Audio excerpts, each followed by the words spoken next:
भारत की सनातन परंपरा पर उंगली उठाने का प्रयास हो रहा है, विरासत को अपमानित करने का प्रयास हो रहा है, विरासत के प्रति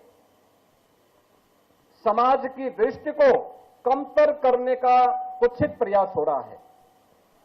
लेकिन इनसे सब भूल गए कि जो सनातन नहीं मिटा था, रावण के अहंकार से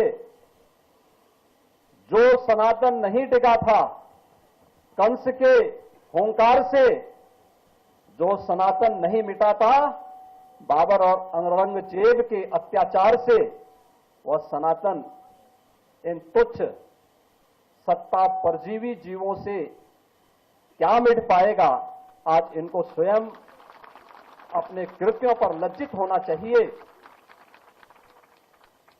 मानवता का धर्म जो सनातन धर्म है, उस पर उंगली उठाने का मतलब मानवता को संकट में डालने का कुत्सित प्रयास।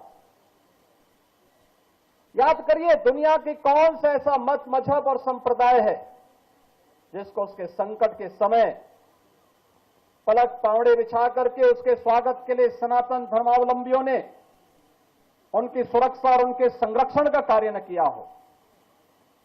हमने कभी नहीं कहा कि हम विशिष्ट हैं। कोई सनातन धर्मावलंबी कभी ये नहीं कहता है कि हम विशिष्ट हैं या हम ही सब कुछ हैं, कभी नहीं कहा। हमने तो कहा एकम सद विप्रा बहुधा वदंती, सत्य एक है और विद्वान लोग उसको अलग अलग, महापुरुष लोग उसको अलग अलग भावों से देखते हैं, अलग अलग रास्ते से इसका अनुकरण करते हैं। इस सब के बावजूद भी अगर जिसकी समझ में नहीं आता है, अपनी मूर्खतावश वह अगर सूर्य की तरफ थूकने का प्रयास कर रहा है, तो सूर्य पे उसका थूक नहीं पहुंचेगा, उसके सिर पे स्वयं गिरेगा और उसे, उसको और उसकी आने वाली पीढ़ी को स्वयं लज्जित होना पड़ेगा। हमें भारत की परंपरा पर गौरव की अनुभूति करनी चाहिए। दुनिया को मानवीय कल्याण के मार्ग पर चलने वाली, प्रेरणा देने वाले सनातन धर्म की परंपरा पर गौरव की अनुभूति करनी चाहिए। ये भारत की राष्ट्रीयता का प्रतीक है, भारत को एक नई प्रेरणा देने का माध्यम है, दुनिया के अंदर मानवता के कल्याण का मार्ग प्रशस्त करने वाला माध्यम बनता है।